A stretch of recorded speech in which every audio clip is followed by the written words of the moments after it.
Boxing fans around the world, thank you for joining us once again for another episode of Talking Fight, where we talk the Olympics, in particular boxing at the Olympics, which are just 15 days away.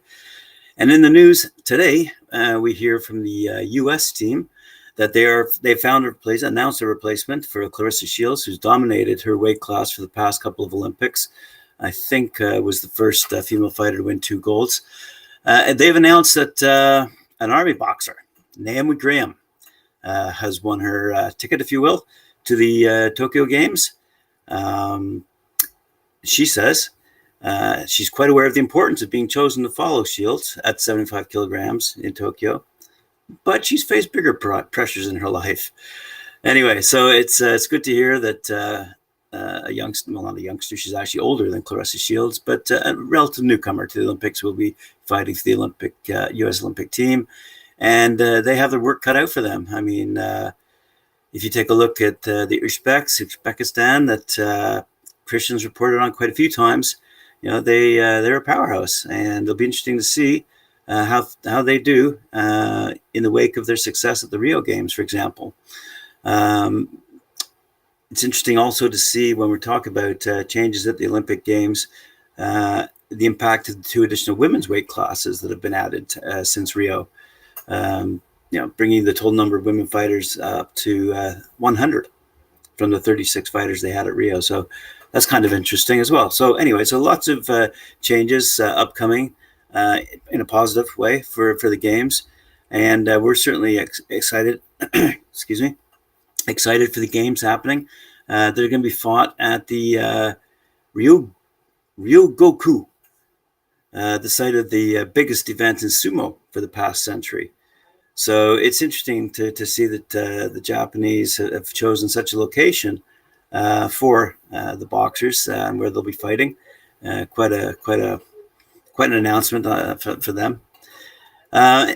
Anyway, getting a bit behind here.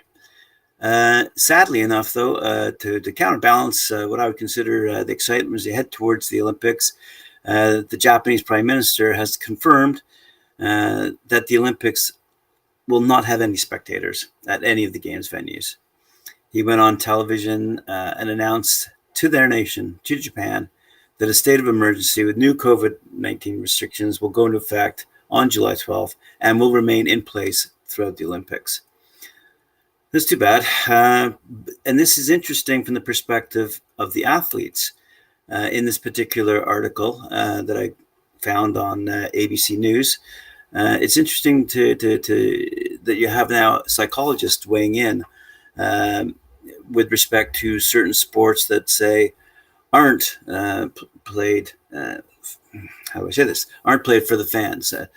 So, for example, you don't really hear a lot of fans cheering and yelling as a golfer is about to tee off, or as a tennis player is about to serve.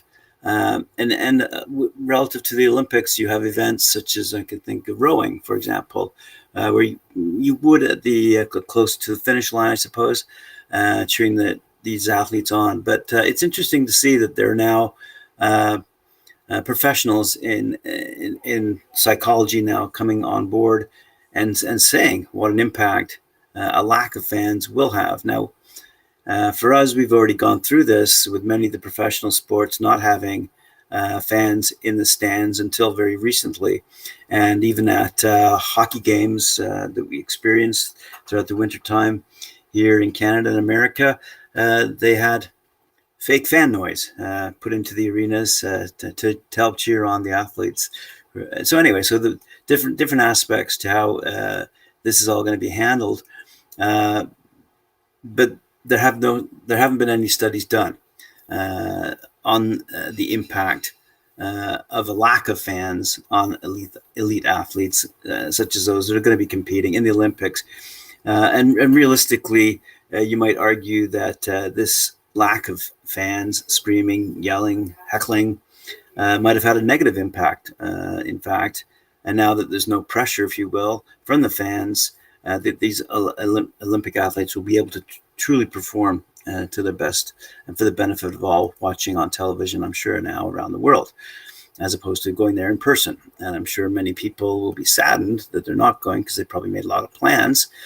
but they won't be able to attend any of these events at all. There's no fans at all being allowed to attend due to COVID.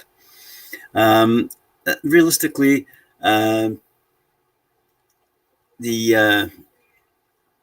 it's whether or not fans in attendance matters could largely depend on the sport, say these psychologists. The crowd at a professional baseball or basketball game is not the same as what you'd find in golf, for instance, as I said earlier.